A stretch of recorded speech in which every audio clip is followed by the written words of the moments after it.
afternoon. The first priority of this government, of any government, is the security and safety of the British people, to defend the national interest, particularly in these volatile times. That's why last week I announced the biggest sustained increase in defence spending since the Cold War. That's also why I met President Trump last week, to strengthen our relationship with America, and indispensable partners in defence and security.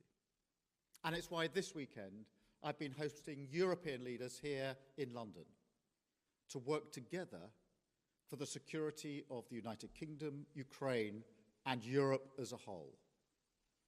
Through my discussions over recent days, well, first in relation to last Friday, nobody wanted to see what happened last Friday, but I do not accept that the US is an unreliable ally.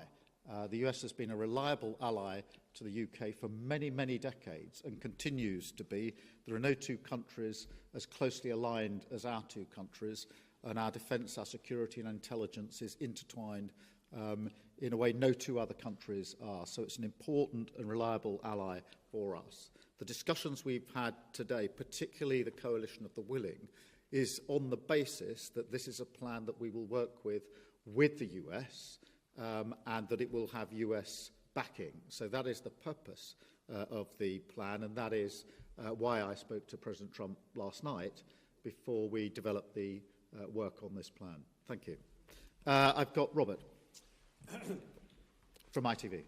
Hello, Robert Pearson, ITV. I want to sort of put to you what will be on the minds of millions of British people. With your commitment in the event of a peace deal to deploy British soldiers to Ukraine, is there now a more real prospect of Britain being at war with Russia? Can you rule that out? The whole point of a guarantee for any deal, or if there is a deal, is to preserve the peace. And if you want to preserve the peace, you have to be prepared to defend the peace. So the reason I've been forward-leaning on this is because I want to avoid conflict, because I do not want conflict in Ukraine, in Europe, and certainly not in the United Kingdom. I want stability in the United Kingdom. The way to ensure that stability is to ensure that we are able to defend a deal in Ukraine, because the one thing our history tells us is that if there is conflict in Europe, it will wash up on our shores.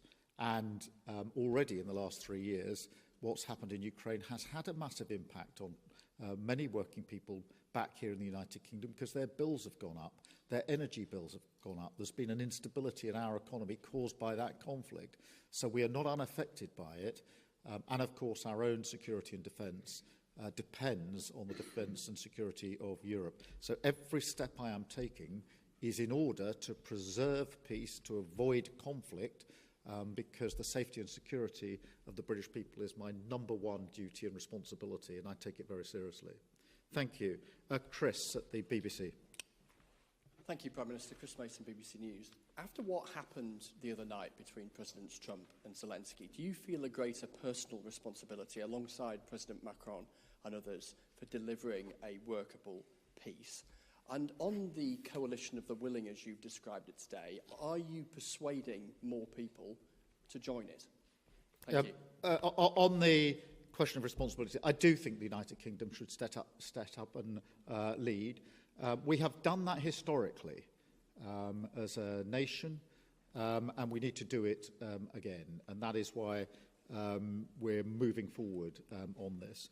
On the Coalition of the Willing, yes, a number of countries have indicated today that they want to be part of the plan that we are developing. I'll leave them to make their own statements about exactly how they want to make that contribution. But we've been able to move that forward. I accept without criticism and with respect the position of other countries that may not feel that they want to contribute in that way. But I strongly feel that unless some move forward, we will stay in the position we're in and not be able to move forward. And therefore, it is a deliberate plan to ensure that we get some momentum and pace here. And it is intended to preserve the peace, and it's intended to ensure that we stay in lockstep with the United States, which is my strongly held belief the best way to preserve security and defence in Europe and security and defence in the United Kingdom. Any sense of how many? Well, a number indicated today that they wanted to be part of the more forward-looking element. I will, rather than speak for them in terms of exactly how they'll make that known and what their contribution will be, I'll leave that to them. But I'm pleased that a number did indicate that they do think that this is a plan worth backing and that they want to play a part in it. And so we've made real progress today in the course of the last few hours. Thank you. Alex.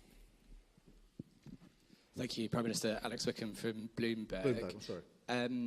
On your coalition of the willing, do you think it can be bolstered by countries that aren't just in Europe? Essentially, we've got Canada represented here today. Do you think you could get countries beyond Europe to join the coalition of the willing, essentially make it almost a transatlantic partnership? And also, in terms of your plan to present back to Donald Trump, how soon do you need to get that done? Is that something that really needs to happen very quickly in days? Thank you. On the countries beyond Europe, obviously we had Canada here, who've traditionally taken a forward-leaning role. They've been working very hard with us on issues like training, and they've been a reliable ally. And I'm encouraging of that because they are already deeply vested in Ukraine. As I say, they've worked on the training, amongst other things. Yes, on the question of the US, look, I spoke to President Trump last night. I'm not going to go through the details of that conversation, but I would not be taking this step down this road if I didn't think that it was something that would yield a positive outcome in terms of ensuring that we move together, Ukraine, Europe, the UK and the US, together towards a lasting peace. And so that's the way I've approached this in the last few days. Hugo, from the I News. Thank you, Prime Minister. Hugo Jai from the iPaper. Obviously, the other party that would need to sign up to any future peace deal is Russia. President Trump has said he wants to talk to Russia. You're coming up with a peace deal without Russia's involvement. What makes you think that Russia can be persuaded to sign up to this deal that's been agreed by its enemies? Well, in the end, a deal will have to involve Russia. Of course it will. But we can't approach this on the basis that Russia dictates the terms of any security guarantee before we've even got to a deal. Otherwise, we won't make any progress at all. It is, for a deal to be done, but if a deal is done, it has to be a deal that is then defended, because what we've seen in the past is a cessation of the hostilities without any backup, and that was readily breached by Russia. And that is precisely the situation that I think we need to avoid this time around, which is why we're going down this road. Antonello, please, from La Repubblica.